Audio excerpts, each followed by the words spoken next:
Itadakimasu, c'est bon appétit en japonais, c'est d'ailleurs à peu près la seule chose que je sais dire, mais vous allez le voir, cela va nous être fort utile. Aujourd'hui, nous avons rendez-vous avec Yuko Toda. Son épicerie située quai Paulbert est une invitation au voyage. Yoroshiku. Samuel Deska. Enchanté, comment ça va? Ça va bien. Merci de nous accueillir. Donc on est devant votre vitrine, c'est vous qui avez fait tout ça alors? Oui. Merci de nous accueillir dans votre comptoir Tokyo Eat, c'est comme ça que vous vous définissez? Donc ici c'est un lieu un peu particulier, c'est-à-dire qu'on peut pas vraiment manger, mais on peut trouver à manger, on peut pas vraiment boire, mais on peut trouver à boire. C'est une sorte d'épicerie, vous vous définissez comment? Épicerie d'abord, les traiteurs. Mais je propose aussi les dégustations, mais dans le cadre privé, donc après la fermeture de boutique. Qu'est-ce que c'est alors? Qu'est-ce qu'on peut manger? Alors, ce sont des plats japonais très populaires. En fait, c'est des cuisines de tous les jours.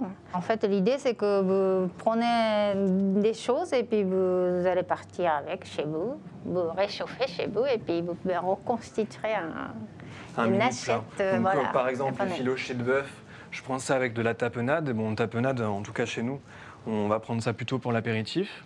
C'est quelque chose qu'on va... Vous pouvez faire un plateau d'apéritif aussi en prenant la tapenade et de liette de maquereau, les filochés, et puis vous avez quelques tranches de pain, ça fait un apéritif aussi. Et sinon, il y a des choses qui se mélangent avec les spaghettis aussi. Nous, on mange essentiellement avec du riz. Là, on voit, c'est des boules de riz, c'est bon, c'est pas lourd. C'est du riz japonais pré-cuit, parce qu'il y a des gens qui demandent comment faire du riz japonais et tout. Donc voilà, il y a juste ça, cette possibilité-là de partir avec ça et puis autre chose. Vous êtes sur des plats simples. Ici, en fait, on va manger simple, on va manger japonais, mais simple, c'est-à-dire des plats populaires. Voilà, c'est un plat très populaire. C'est sûr que le sushi est très populaire aussi, mais c'est plutôt le repas de fête chez nous. Alors que, par exemple, le boule du riz, donc onigiri, c'est quelque chose de plus populaire parce qu'on voit très souvent. Et puis voilà, dès qu'on organise un pique-nique, je pense que moitié des gens qui participent viennent avec les onigiri. S'il y a une sortie scolaire, les enfants, je pense que 80% des enfants qui viennent avec les onigiri. Donc voilà, ça remplace les sandwichs chez nous, donc on peut dire que c'est plus populaire.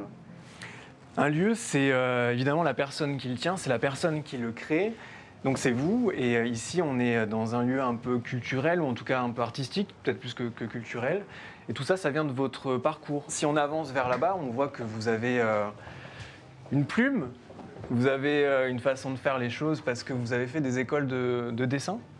L'école de dessin, je viens de l'école de Beaux-Arts du Tokyo. Et puis j'ai fait mes études aussi dans une école de mode à Paris. Donc oui, en fait, une sorte de showroom en fait ici. C'est un showroom de choses qu'on pourrait acheter qui sont de votre création? Voilà. Pas que de sélection en fait. Ce lieu, cette ambiance, parce que vous avez fait une école de beaux-arts, donc il y a cette grande baleine. Mais c'est pas la première fois que vous ouvrez un café, au contraire, vous avez déjà... Vous avez déjà été à Montréal, vous avez déjà été à Paris aussi? À Paris, c'était pour mes études, mais à Montréal, c'est là où j'ai ouvert mon premier commerce. Donc c'était un café, je proposais du onigiri déjà là-bas. Ok. Qu'est-ce qu'on peut manger ici alors? Peut-être que vous pouvez nous montrer de l'autre côté. Oui. Il y a à la fois ce qu'on a vu là-bas qui était plutôt dans l'apéritif, ou en tout cas à partager, mais il y a aussi du sucré. En fait, vous faites tout ce que pourrait faire... quelqu'un, une sorte de cuisine familiale japonaise, c'est ça? Oui, mais ça, par exemple, je suis en train de préparer le bar du riz soufflé. C'est quand j'ai vécu 2 ans au sud de Japon, là où il y a beaucoup du riz qui poussait. Donc c'était un projet de mettre en avant les produits locaux. Donc voilà, j'ai travaillé avec du riz local. Donc j'ai créé une recette du bar de riz soufflé. C'était vraiment des petits goûters pour les enfants.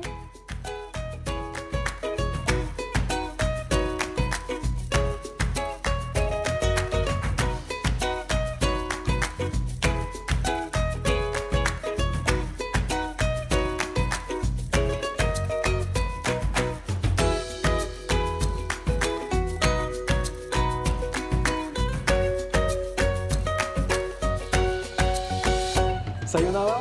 Sayonara. Merci beaucoup. Merci. Bonne journée. Au revoir.